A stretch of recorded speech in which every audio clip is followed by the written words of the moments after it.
실화를 바탕으로 재구성된 영화입니다. 사건에만 집중하지 않고 근본적인 것에 대한 질문을 영화는 던지는데, 내 이야기를 제대로 들어주는 사람이 단 한 사람만 있었어도 근본적인 것부터 달라졌을 것이라고 느끼는 관객도 많을 것입니다. 영화 어린 의뢰인. 공연 읽어주는 기자 천사옥입니다. 난 왜 저항하지 못했나? 상처받지 마라. 취향일 뿐이다. 심리학 책 2권의 저자이고 전자신문 계열사 전자신문 엔터테인먼트 문화예술 담당 기자입니다. 공연을 읽어주는 기자 영화 리뷰 39번째 시간은 장규성 감독의 어린 의뢰인 리뷰, 내 이야기를 제대로 들어주는 사람이 단 한 사람만 있었어도입니다. 리뷰 포인트 1. 유죄인가 무죄인가? 근본적인 것에 대한 질문으로 영화는 시작한다.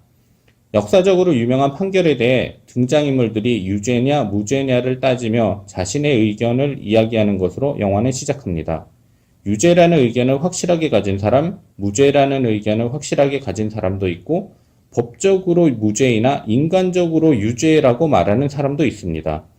사실 법적으로 무죄라는 것도 보편타당하고 합리적인 기준으로 봤을 때 무죄라는 뜻이 아니라 현행법의 한계 속에서 무죄일 수 있는 것인데, 어린 의뢰인은 이렇게까지 집요하게 파고들어 하나의 의견을 관철시키기보다는 관객이 각자 깊게 생각할 수 있는 선에서 화두를 던지는 것에서 멈춥니다.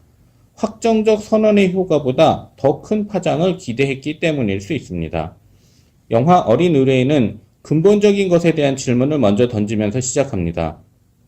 자막이나 내레이션을 통해 명확하게 주입식으로 전달했을 수도 있지만, 다양한 의견을 보여줌으로써 기존의 다양한 의견을 가진 사람들이 모두 영화에 점차 몰입할 수 있도록 만든 연출법이 주목됩니다. 아저씨, 엄마는 어떤 느낌이에요? 라고 다빈이 정엽에게 물은 것은 정서적인 질문, 감정의 질문이기도 하지만 무척 근본적인 질문이라는 점을 더 먼저 염두에 둬야 합니다. 엄마는 어떤 사람이에요? 라는 질문보다 훨씬 더 많은 것을 포함하는 질문인데, 정서와 감정의 반전과 결단을 하게 만드는 중요한 암시의 기능을 합니다. 이동휘 배우가 정엽 역, 최명빈 배우가 다빈 역입니다. 리뷰 포인트 2.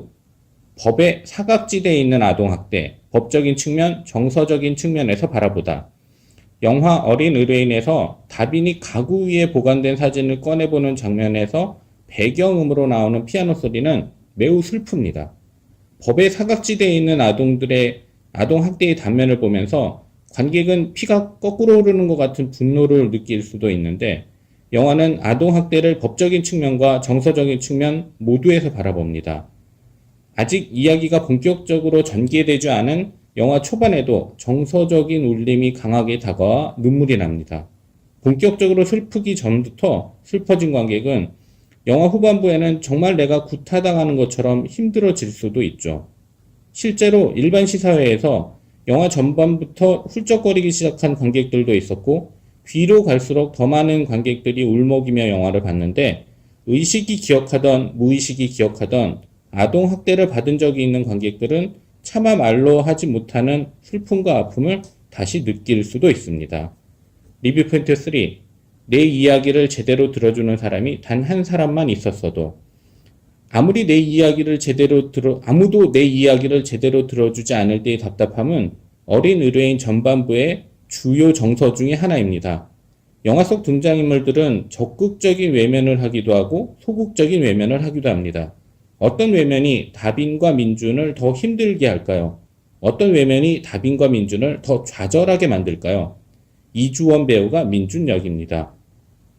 적극적인 외면에는 저항하거나 더 강력하게 어필하려고 할 수도 있지만, 반복되는 소극적인 외면에 점차 기운이 빠지고 의욕과 의지 자체가 상실될 수 있습니다.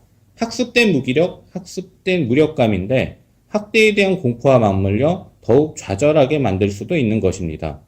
정엽도 처음부터 아이들의 이야기에 귀를 기울이지는 않았습니다.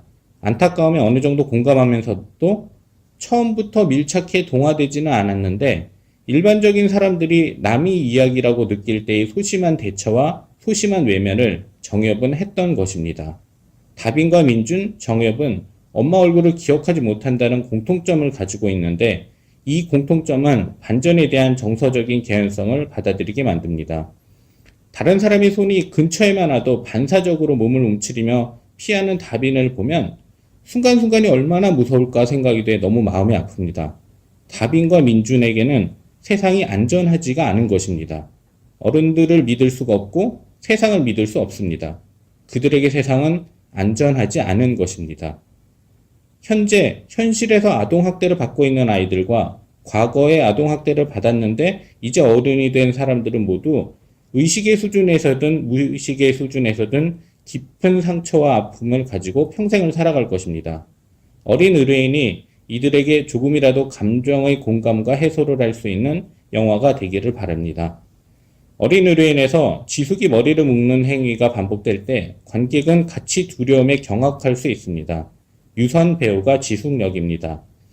연기였지만 나조차 내가 싫었다 라고 유선은 밝힌 바 있는데 영화 속 지숙에게서는 그런 반성이 전혀 없고 실제 세상의 많은 지숙들은 아직도 반성 없이 자신이 더 억울하다고 생각하며 합리화하고 있을 것이라는 생각이 들면 관객은 답답함과 분노의 마음이 다시 폭발할 수 있습니다.